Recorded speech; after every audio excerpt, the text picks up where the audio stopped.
إن أعجبك الفيديو لا تنسى الإعجاب والاشتراك في القناة.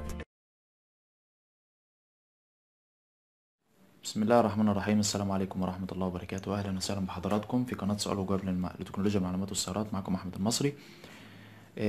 زي ما عودنا حضراتكم إن شاء الله هنشرح النهاردة برضو درس جديد بيتكلم عن تسريع الفيديو على أو أثناء مشاهدة اليوتيوب على شبكات الإنترنت المختلفة. أحيانا بتلاقي النت معاك بطيء أو سريع أو شغال على باقة بطيئة، فبتلاقيك محتاج ان انت تشوف فيديوهات على اليوتيوب مثلا بس مش قادر تستمتع بيها، كل شوية بتقف وتعلق والكلام ده، واكيد كلنا مرينا بالمشاكل والتجارب دي كلها. فانا محتاج ان اليوتيوب يكون سريع معايا وكل ده بدون برامج. تمام.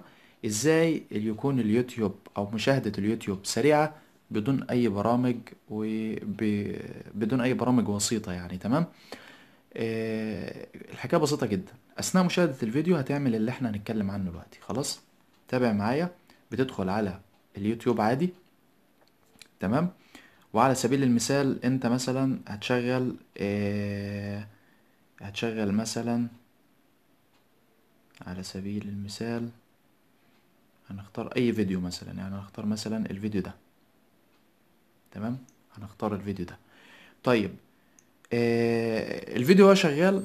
لو النت بطيء معاك، تمام، لو النت بطيء معاك احنا مثلا نهدي الصوت شوية. تمام. النت بطيء معاك شوية بتلاقي عمال يقف ويقطع، ولو في حمل تحميل اكتر من جهاز مفتوح في نفس الوقت والكلام ده، ما انتش قادر تستمتع بمشاهدة الفيديو، كل شوية يشتغل ويقف يشتغل ويقف. طب الحل ايه؟ الحل بسيط قوي. وانت فاتح الفيديو عادي هتختار السيتنج ده، الثلاث نقاط اللي فوق بعض اللي بيبقوا في الفيديو من فوق ده هتختارهم كده. هتلاقي عندك اختيار اسمه الجودة. تمام. زي ما انتوا شايفينه كده، الاختيار اللي اسمه الجودة اللي تحت ده هتضغط عليه. هتلاقي ظاهر لك هنا كل البكسل اللي انت بتشوف بيه الفيديو. تمام. اللي هي جودة مشاهدة الفيديو. هتلاقي عندك بدءا من 144 بكسل، 240 بكسل، 360 بكسل، 480 بكسل، و720 بكسل، وفي لحد 1080 بكسل. يعني عندك اتش دي اللي هو من اول 720 بكسل اتش دي هاي ديفينيشن، وعندك 1080 بكسل اتش دي او فول اتش دي اللي هو اف اتش دي. تمام. فول هاي ديفينيشن. خلاص. طيب، هتعمل حاجة، يا اما تختار ان الجودة تكون تلقائية، وده الافضل على فكرة عشان يتوافق مع سرعة النت. عليت او قلت، يعني زادت او قلت معاك. تمام. يبقى انت بتختاره تلقائي. ممكن تخليها تلقائية، مفيش مشاكل. تمام، تلقائي كده.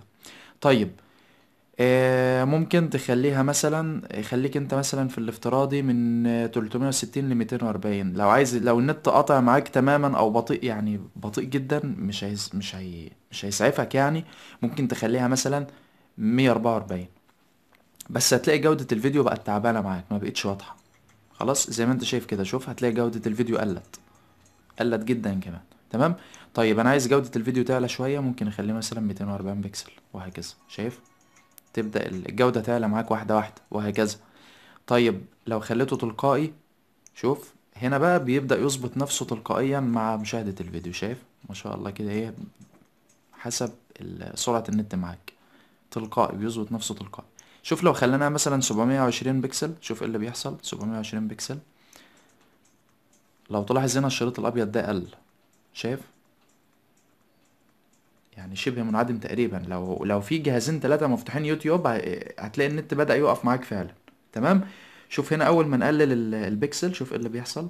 بص هتلاقي الشريط ده بدأ يرمي معاك قدام كده. بص، شايفين؟ بدأ يتحرك معاك. شايف؟ بدأ يسبق كمان. كل ده تحميل كده، بيعمل داون ستريم، بيعمل داون لود. خدت بالك؟ شايف؟ شوف الدليل على كده كمان ان انت دي فكرة كويسة جدا، ولا برامج ولا اي حاجة، كل الحكاية انت بتعمل كده بس. شوف لو خليناها مثلا تلقائي، شوف اللي بيحصل. هتلاقي الشريط ريمة معاك خالص. شايفين؟ شوف التحميل بدأ يسبق ازاي. اذا النت معاه لو بطيء هتفرج على اليوتيوب عادي جدا باختصار، وزي ما انت شايفه بدون اي برامج ان شاء الله، سواء الفيديو كبير او صغير، بكل سهولة بإذن الله تعالى. تمام. اتمنى كده ان انتوا تكونوا استفدتوا من المحاضرة، وعرفت ازاي تعمل تسريع لمشاهدة الفيديو على اليوتيوب بدون اي برامج تتسبب في بطء في الجهاز او تتسبب في مشاكل في مشاهدة اليوتيوب وخلافه، الحاجات اللي اكيد مرينا بيها كلنا دي. تمام.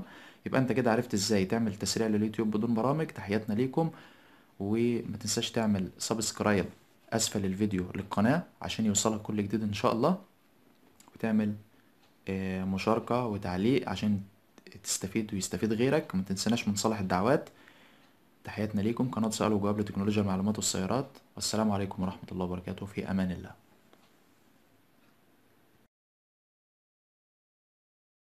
إن أعجبك الفيديو لا تنسى الإعجاب والاشتراك في القناة.